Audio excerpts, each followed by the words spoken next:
रवायात के मुताबिक एक दिन हज़रत कैस बिन आसिम सादी रज़ी अल्लाह अन्हु ने बारगाह रिसालत सल्लल्लाहु अलैहि वसल्लम में अपने माजी के गुनाहों के बोझ को हल्का करने के लिए उस हौलनाक वाक़े का जिक्र किया जिसने रहमत आलम सल्लल्लाहु अलैहि वसल्लम की आंखों से आंसू जारी कर दिए। ये उस वक्त की बात है जब हज़रत कैस ने इस्लाम कबूल नहीं किया था और जाहिलियत के अंधे कानून के सबब बेटियों को जिंदा दफन कर दिया जाता था। हज़रत कैस बिन आसिम ने अर्ज़ किया कि या रसूल अल्लाह, मैंने जाहिलियत के दौर में 12 बेटियों को जिंदा दफन किया था, लेकिन उनमें से एक ऐसी थी जिसका चेहरा आज भी मेरी नींदें उड़ा देता है और उसकी चीखें अब भी मेरे कानों में गूंजती हैं। उन्होंने बताया कि जब वो एक तवील सफ़र पर थे तो उनके पीछे एक बेटी पैदा हुई। उनकी अहलिया ने बच्ची की मोहब्बत में और कैस के खौफ से उसे छुपा दिया और अपने मैके भेज दिया। जब कैस वापस आए तो अहलिया ने कह दिया कि बच्चा मरा हुआ पैदा हुआ था। साल गुजरते गए और वो बच्ची जवान होगी। एक दिन कैस बिन आसिम अचानक अपने ससुराल पहुंचे तो उस बच्ची को देखकर हैरान रह गए क्योंकि उसकी शक्ल कैस से बहुत मिलती थी। अहलिया ने रोते हुए सच बता दिया कि ये आप ही की बेटी है।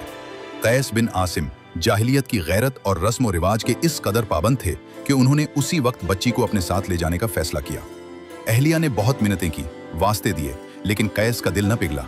वो इस मासूम बच्ची को जंगल की तरफ ले गए और वहां गड्ढा खोदने लगे। बच्ची अपने बाप को गड्ढा खोदते देखकर मासूमियत से उनकी मदद करने लगी और उनके कपड़ों पर लगने वाली मिट्टी झाड़ती रही, ये समझते हुए कि शायद वालिद कोई काम कर रहे हैं। लेकिन जब गड्ढा तैयार हो गया तो कैस ने उसे उसमें धकेल दिया और ऊपर से मिट्टी डालना शुरू कर दी।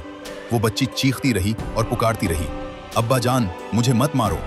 लेकिन कैस ने उस वक्त तक मिट्टी डालना बंद न किया जब तक उसकी आवाज़ दब न गई और वो जिंदा दफन न हो गई। ये वाक़या सुनाते हुए कैस बिन आसिम खुद भी रो रहे थे और रहमत आलम सल्लल्लाहु अलैहि वसल्लम की आंखों से भी आंसू जारी हो गए, यहाँ तक कि आप सल्लल्लाहु अलैहि वसल्लम की दाढ़ी मुबारक तर हो गई।